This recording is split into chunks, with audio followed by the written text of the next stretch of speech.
Check, check, check, check. 1 2 1 2. Check, check. Mic check. 1 2 3 4 5 6. Okay, John. One more check. Okay. 1 2 3. 1 2 3. 1 2 3. There you go. Chief, we're ready.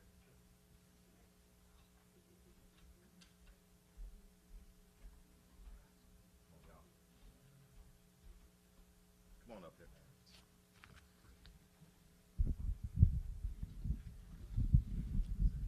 This thing is off.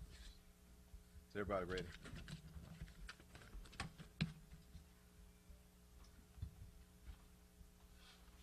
Come on up. Sorry, could you bring the mic closer to you, sir? Is that good? Yes, sir. Sound check. All right. So just want to say good afternoon to everyone. I want to start off by saying, understand this is a difficult day for the Chavez family. And I ask that our community continue to pray for them. Just want to say on the up front, there's ongoing litigation with this case. The family is represented by counsel. My remarks will be very limited today. I have briefed the mayor, who's out of town on city business. I've also spoken to numerous community members, leaders I meant to say, and also activists. On September 10th, 2020, 4 of our HPD officers received indefinite suspensions following investigations into an officer-involved shooting located at 800 Gazin Street on April 21st, 2020. The officers appealed the suspension to an independent hearing examiner. Chapter 143 of the Texas Local Government Code affords officers the right to appeal the chief of police decision. The burden of proof is on the city to prove by preponderance of evidence that each officer violated rules and policies cited in the letters of the indefinite suspension. After consideration of the evidentiary record, it was ruled that the city did not prove by preponderance of evidence that each officer violated the rules and policies cited in the letters of indefinite suspension. Pursuant to the ruling, officers must be reinstated. HPD respects the arbitrator's decision. Although I was not the final decision maker when officers were indefinitely suspended, I believe that there was evidence of policy violations. A call to the community. It's a difficult time for, I stated, the Chavez family, our department, and our community. I ask that everybody do what we always do as Houstonians. We stand together in difficult times. Just want everybody to be respectful. Everybody has difference of opinion, but let's all respect the process, and let's have some time for healing as we get through this process. And again, let's please pray for this Chavez family and pray for everybody that's involved. I'll open up for questions, and remember, some things I can't discuss, and we'll briefly open it. And when I get through, Assistant Chief will open up for, we'll discuss in Spanish and update us. Questions? Yep. So how many witnesses did the city actually end up putting on during the arbitration? I think it was 1 or 2, not many. So you said that you believe that there was evidence of policy violations, and it was on the burden was on the city to prove this case, and that these terminations should be, held, not rescinded. What does it say about the strength of the case that you only have? I don't want to speak to that, and I don't want you to speak for me. I said that that's evidence of policy violations, and that's what I'm going to stick with right now. I don't want to go any farther than that. That's where I'm at right now, and because of litigation. Do you believe that their firings were justified?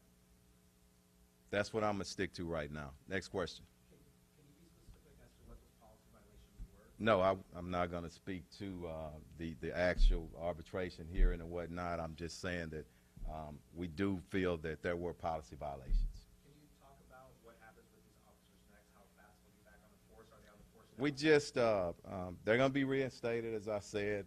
The process, and it's going to take, a few days probably.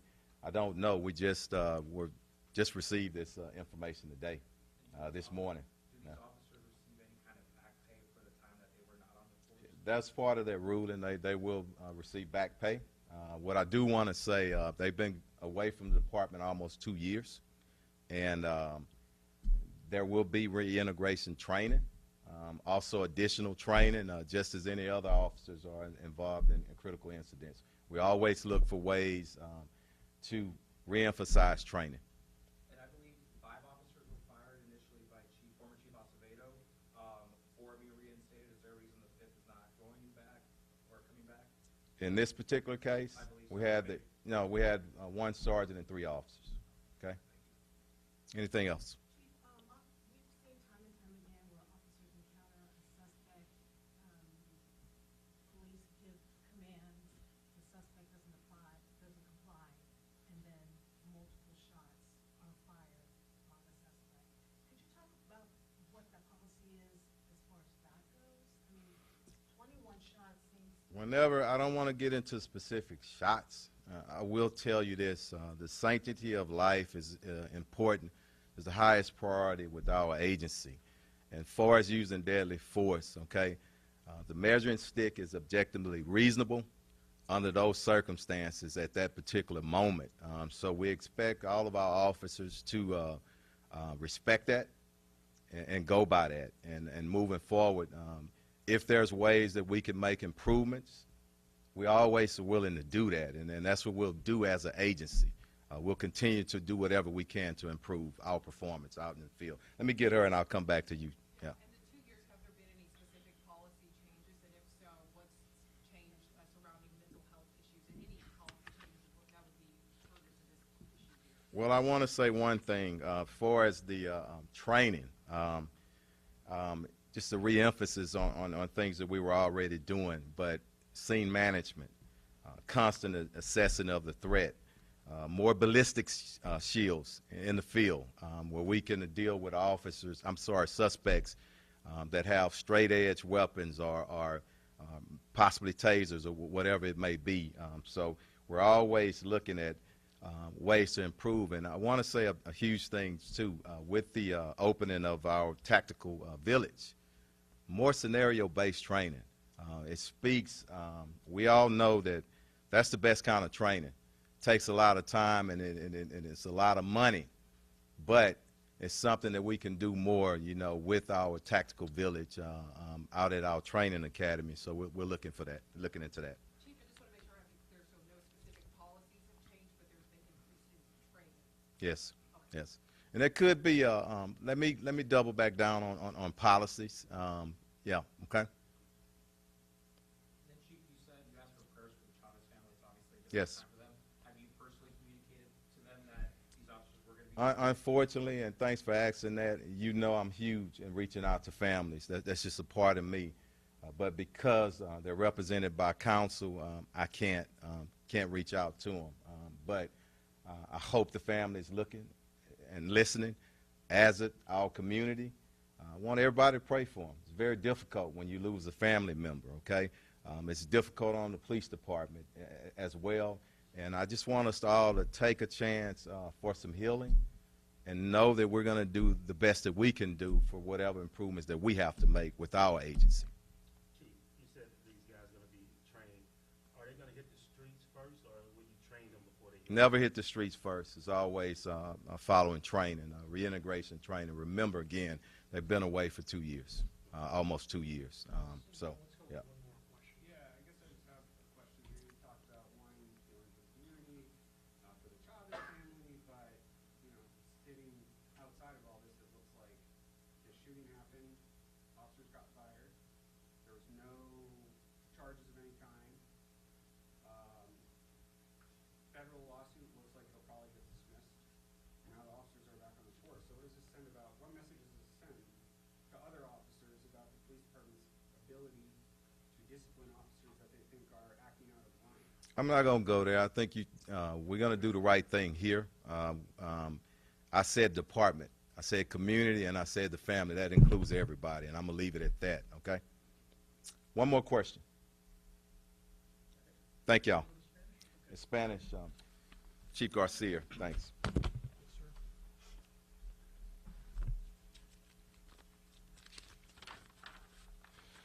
So, buenas tardes, soy Ernesto García de la Policía de Houston, agente jefe. Como el jefe Troy Finner dijo, ahorita es que sabemos que es un tiempo difícil para la familia del Chavez y entendemos eso. Entonces queremos decir que el departamento está orando por esa familia y también estamos pidiendo que la comunidad también ora por esa familia también. 4 oficiales de la policía de Houston recibieron suspensiones indefinidas por un tiroteo que pasó el 21 de abril del año 2020 a la calle Glazen, el bloque 800. Cuando recibieron ese suspensiones, los oficiales apelaron esa decisión. Entonces, en este estado, las reglas y las leyes en este estado dicen que los oficiales tienen el derecho y tienen la oportunidad de apelar esa decisión. Entonces, la cosa que pasó es que hay un proceso aquí en este estado que una persona, un tipo de juez que oye el parte de la ciudad y oye la parte de los oficiales, de los abogados. Entonces, esta persona, este juez, es independiente de esta investigación y este caso. Cuando oyó toda la información de esta investigación, esa persona, el juez de este proceso, decidió que los 4 oficiales deben de ser reinstalados al departamento de la policía. Entonces, eso quiere decir que quieren que los oficiales regresen a trabajar en este departamento de la policía de Houston. Como el jefe Troy Finner dijo, estos oficiales no han trabajado en la calle por 2 años. Vamos a hacer todo posible que ponemos que hacen entrenamiento antes que vayan en la calle. Pero ahorita no podemos hablar mucho de este caso, este proceso, porque todavía estamos en corte y estamos con unas demandas que están ahorita enfrente del corte. Como dije, estamos orando por la familia y si ustedes tienen unas preguntas, puedo contestar unas. ¿Me puede decir sobre lo que comentaba el jefe de la policía, que hubo posibles violaciones a la póliza y que ese juez independiente pudo de esa manera tomar la decisión de que sus oficiales se reincorporaran? Sí. Pues como dije antes, el proceso aquí en el estado, hay leyes aquí en el estado que dice que una persona, como ejemplo, como este tipo de juez, que puede oír cosas, oye cosas de un lado, oye cosas del otro lado, y cuando hace la decisión, entonces hace la decisión después de oyendo toda la evidencia y toda la información de en este caso.